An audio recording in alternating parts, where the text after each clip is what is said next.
My son's secret friendship with a dangerous senior. I had no idea what he was getting into.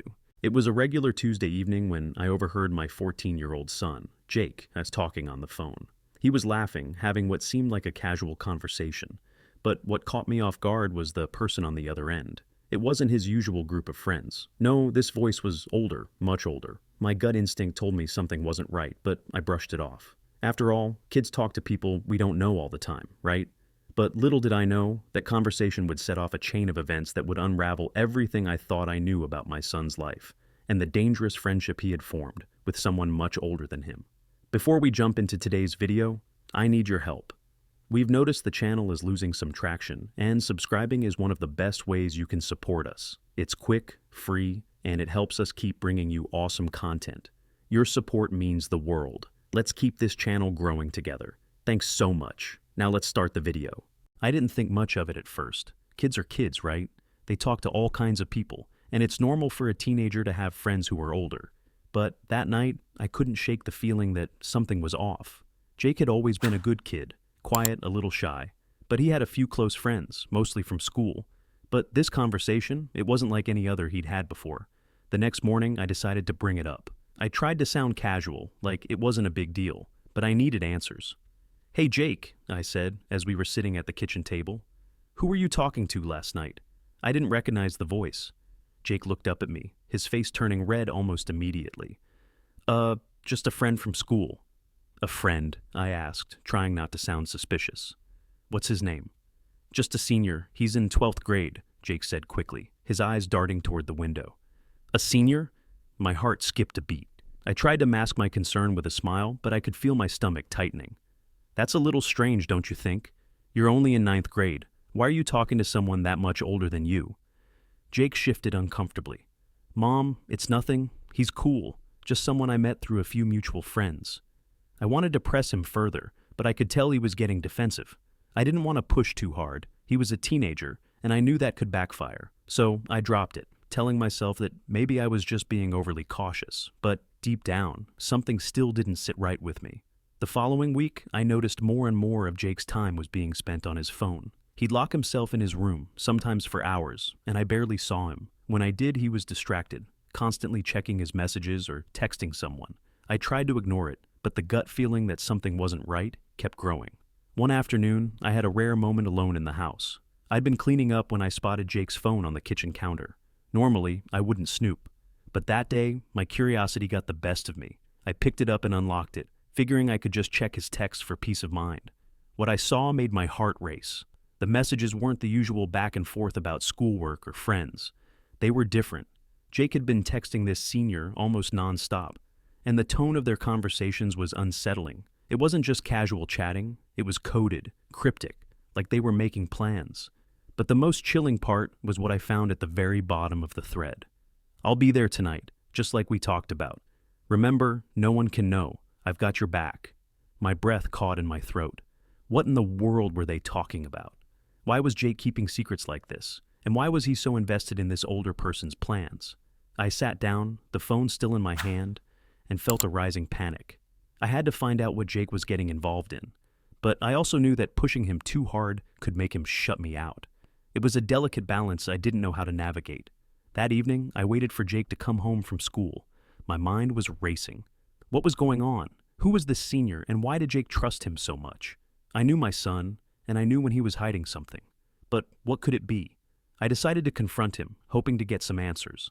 When Jake walked in through the front door, I could see the tension in his eyes.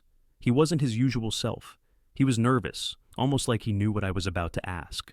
"Jake, we need to talk," I said, trying to keep my voice calm. "About your friend, the senior." Jake froze. I could see the panic flicker across his face for a split second before he quickly masked it. "Mom, it's nothing," he said, walking toward the stairs. "I don't know why you're making a big deal out of this." I wasn't about to let him brush it off again.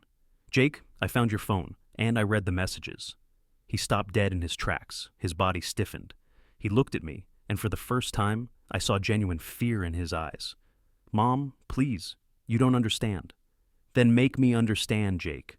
What's going on? Who is this guy?" Jake lowered his head. His shoulders slumped, and for a moment, I thought he might cry. "He's not a bad guy, Mom. He's just helping me with stuff." Stuff? I asked, my voice rising in frustration. What kind of stuff, Jake? He bit his lip, looking away, and then spoke in a whisper. He's been showing me how to do things I can't talk about. But he says it's important. He says it'll help me. Help you with what?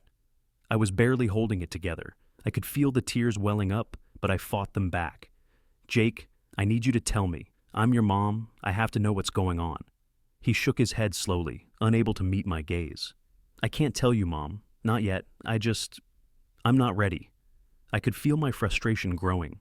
What was he involved in? Why was he so secretive? My instincts were telling me that something wasn't right, and I couldn't just sit back and ignore it. I knew I had to dig deeper, but I also didn't want to push him too far. I didn't want to lose his trust. The next few days were tense. Jake barely spoke to me, and every time I tried to ask him more about what he was doing, he'd shut me down. It was like a wall had gone up between us. I had to find out what was going on, but I didn't know how to get through to him. One evening, while Jake was at a friend's house, I couldn't take it anymore. I needed answers.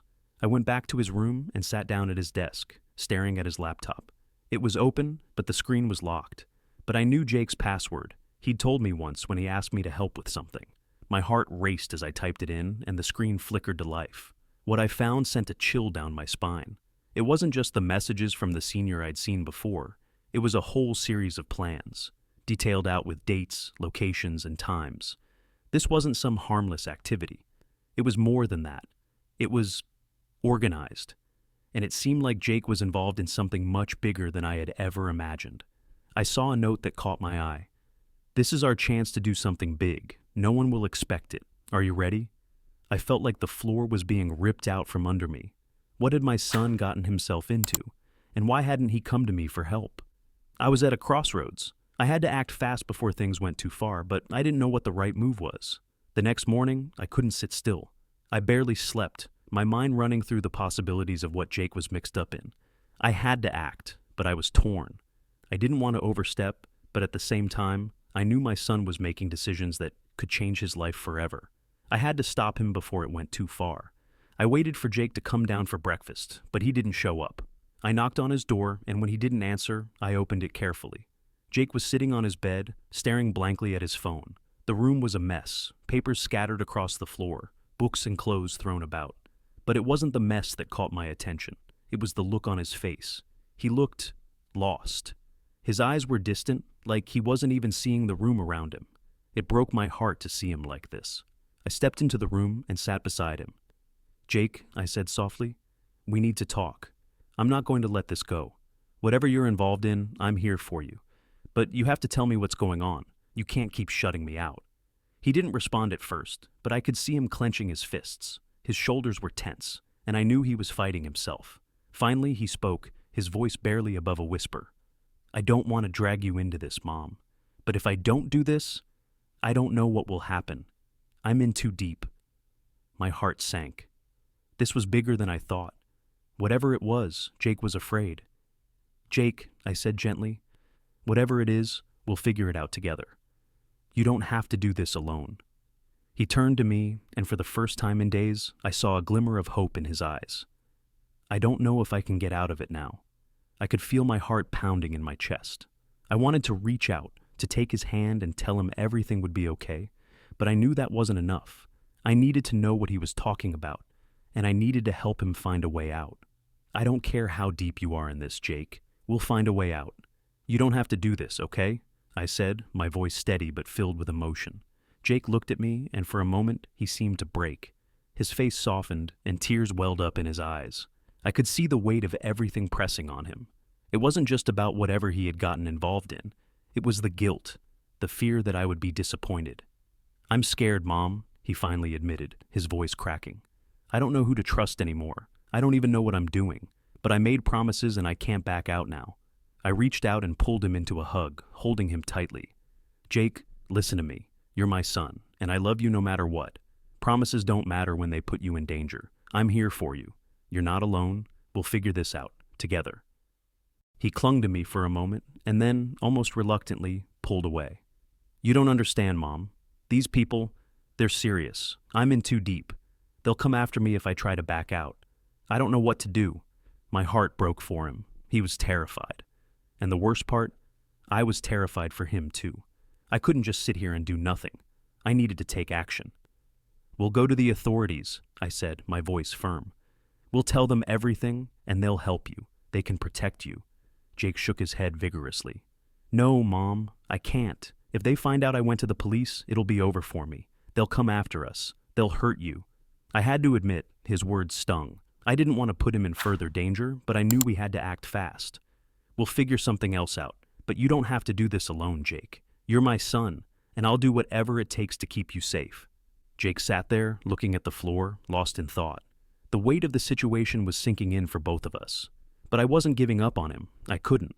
Jake stood up and walked to the window, staring out at the street below. I could see his mind racing, but I didn't know what he was thinking. It was a silent moment between us, and it felt like the weight of the world was on both our shoulders. I had always been the one who could fix things, who could make everything better, but right now, I felt helpless. I knew he was scared. He was scared of the people he had gotten mixed up with, scared of what might happen to him, scared of what he might lose. And as a mother, all I wanted to do was protect him. But this was beyond anything I could do on my own. I had to get help. I couldn't risk waiting any longer. "Jake," I said, trying to steady my voice, "we need to make a plan. We can't keep going on like this. We need to take control, and we need to do it now." He turned around and looked at me, his expression filled with uncertainty. "I don't know if I can, Mom. What if they come after me? What if they hurt you?" I walked over to him and placed a hand on his shoulder. "Listen, I'm your mother. I've always been there for you, and I'm not about to stop now. Whatever happens, we're going to face it together. We'll figure this out. I promise." Jake took a deep breath and looked at me, his eyes searching mine for reassurance. It was then that I saw something shift in him. He wasn't completely broken anymore. Maybe there was still hope. "Okay," he said quietly, almost to himself. "Okay, but we need to act fast." I nodded, my mind already racing. We had to get him out of this, no matter what it took. There had to be a way to protect him without making things worse. But the fear in his eyes didn't go away, and it tore me apart. The last thing I wanted was for him to feel like he was in this alone. I could see Jake's shoulders relax a little, but his eyes were still filled with doubt. He was still uncertain, and honestly, so was I. I wasn't sure where to turn next or how we were going to make it through this, but I had to believe that there was a way out of this mess. I couldn't give up on him, not now. "We'll call your uncle," I said, trying to sound confident. "He has connections, people who know how to deal with things like this.